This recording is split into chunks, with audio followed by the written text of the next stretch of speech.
As a firstborn daughter, as a firstborn child, I learned very early on that people only listen to me when I am loud. People give to me when I am aggressive. People gravitate towards me only when they need something. And these years of holding everyone and everything together obviously breaks something in us. Hey, friend. Welcome to the Rise and Rebuild podcast. This is your space to breathe again.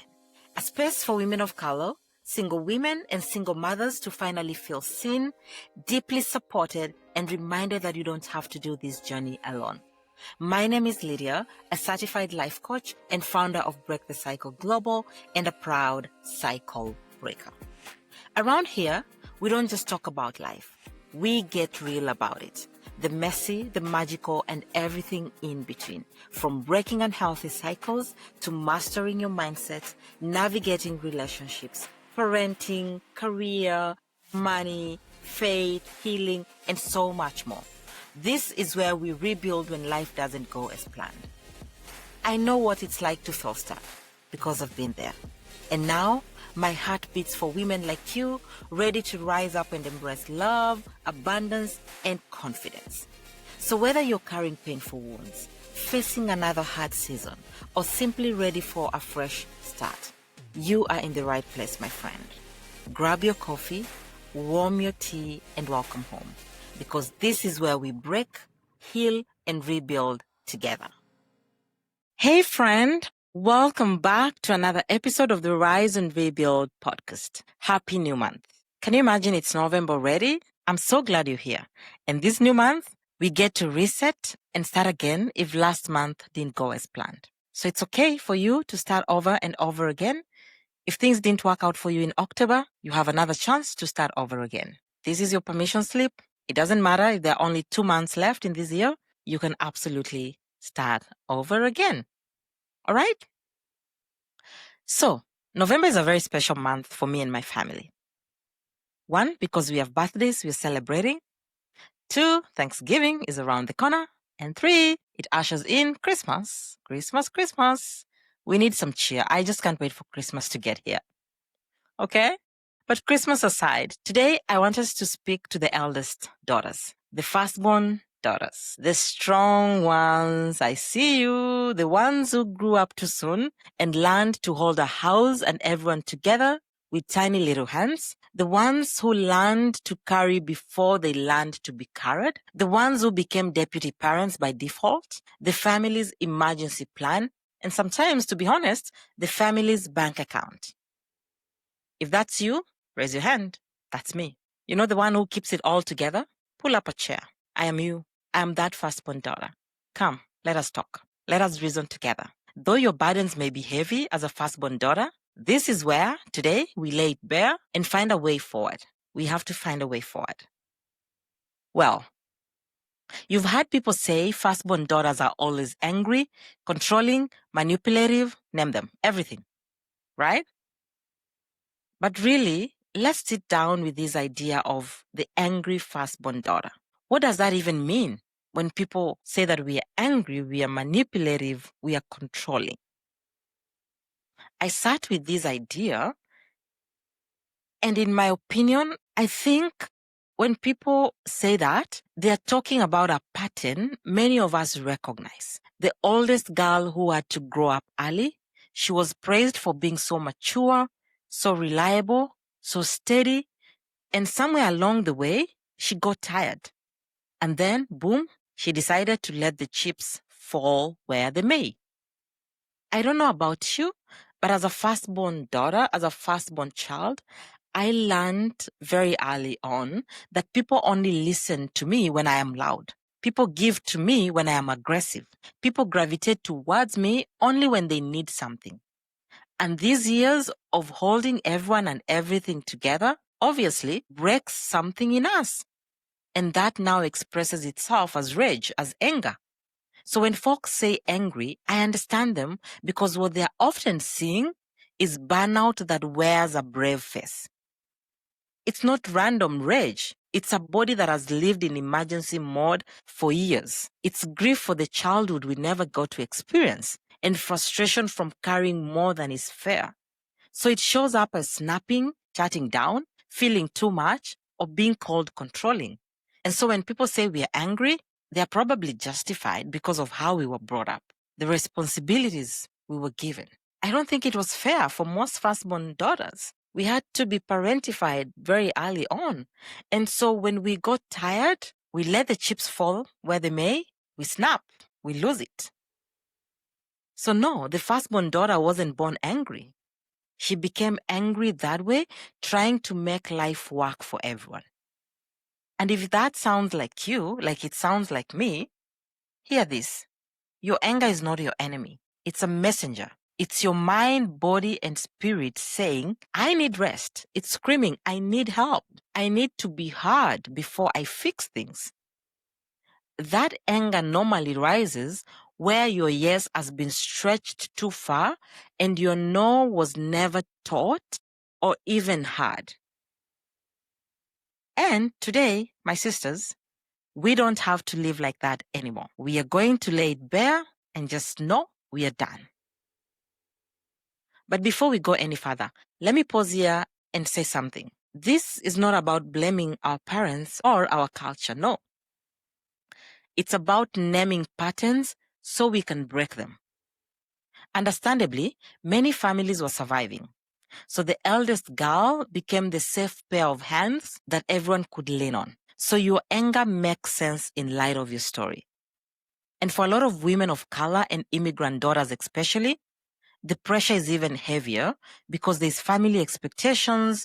You are told that's your family, those are your siblings, be respectable, be helpful, stand in the gap. Your parents sacrificed a lot for you, and now you're the eldest. You have to do this for them. It's your turn, plus faith and culture. Everything piles on top of each other and makes everything complicated.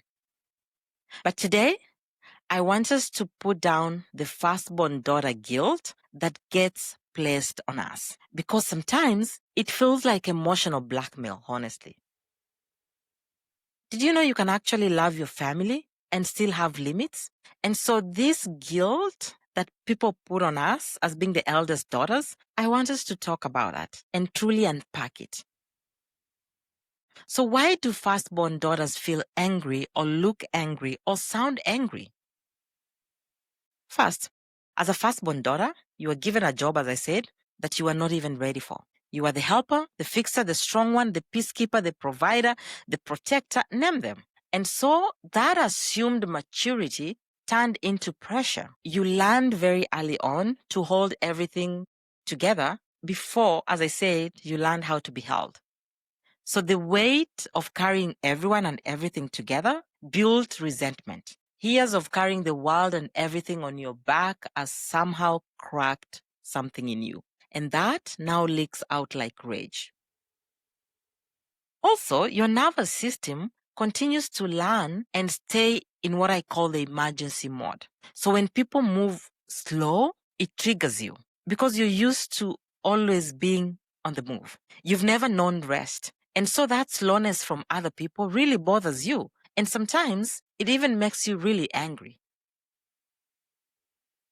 And as I said, most of the time, people don't listen to you unless you're loud. You can ask something gently, you don't get it. But when you persist, people now start to call you angry. It's now called attitude. Now your tone is off. They don't even remember the first time you asked gently.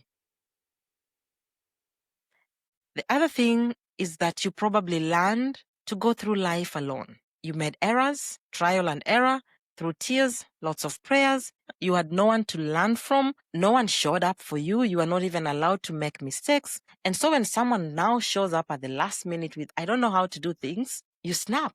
Because to you, it feels like, how dare you not know how to do things?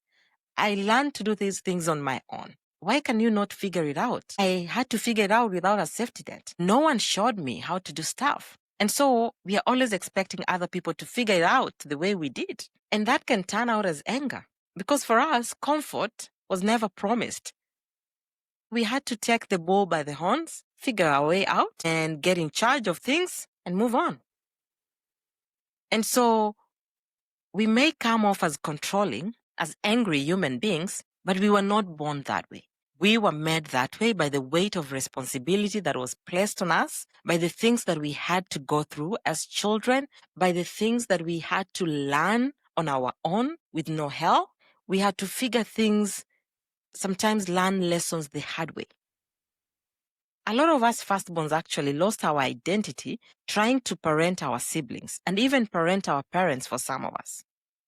If you're not fixing, you're not proving, you're not doing anything, we don't know who we are. And so when you sit down as a woman and ask yourself, who am I when I'm not fixing, when I'm not proving, when I'm not lifting somebody, when I'm not taking on projects? We cannot tell you most of the time as firstborn daughters who we are. And that's a problem. When you lose your identity being an elder daughter, there's a problem. And the worst of all, if we as firstborn daughters are not careful, we end up with men who take more than they give. Let me tell you why. Because we are wired to care for everyone and keep giving, we end up taking on men as projects. And when the give and take is uneven, we feel it very fast. You're pouring in 100%, but somebody else is giving in 20%. You're running everything in the home, everything, while the other person is just trying to keep up. That gap can burn. And so you start to feel alone on a team that's supposed to be two. So firstborn daughters, hear me out on this. Please choose wisely who you marry. It takes real grace to partner well with a firstborn daughter. It's not for everybody. Not everyone has that grace. So please, for God's sake, pick someone who does. I promise you, I have lived it. The load gets lighter with a partner who gets you, who trusts you, who has lived through that, and who understands your journey as a firstborn daughter. Okay, sis? Deep breath here. Now, let's talk about what's under that anger. Anger is what people talk about, but there is something beneath the anger. Anger is what they see, but you and I know that is just a mask. The anger is the mask. Beneath the anger, there could be hurt, fear, exhaustion, rejection, abandonment, feeling unheard, everything in between. And that anger is just what people see. And we absolutely now have to make a conscious decision to start healing and breaking the cycle, because if we don't, we are going to pass it on to people that we love. And most of this is actually generational. When you don't heal stuff like this, it travels.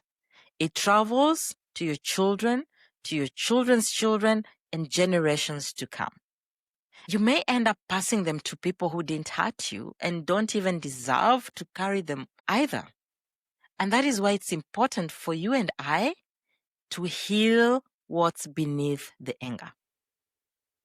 So where do we start? First of all, we listen to the anger.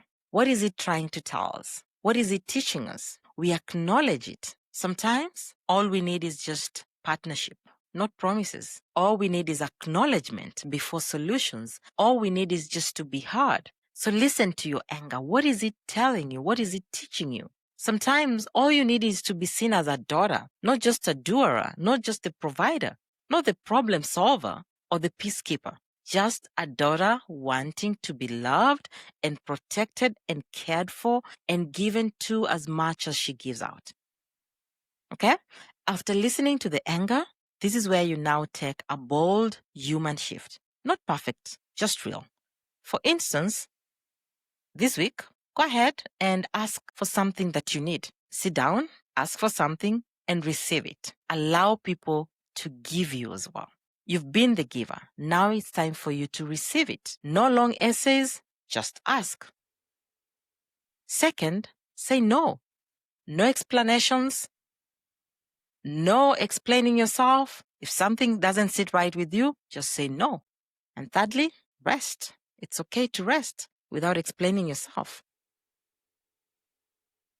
You know, you're doing all this just to teach your body that it's okay to slow down. You don't have to always be the one on the move. You don't have to be the emergency plan all the time. It's okay to choose boundaries, choose softness, accept to be supported. Because most of us, we don't feel safe enough for other people to support us. You don't have to be the siren anymore, alarming people all the time. You can be the home for yourself and for other people.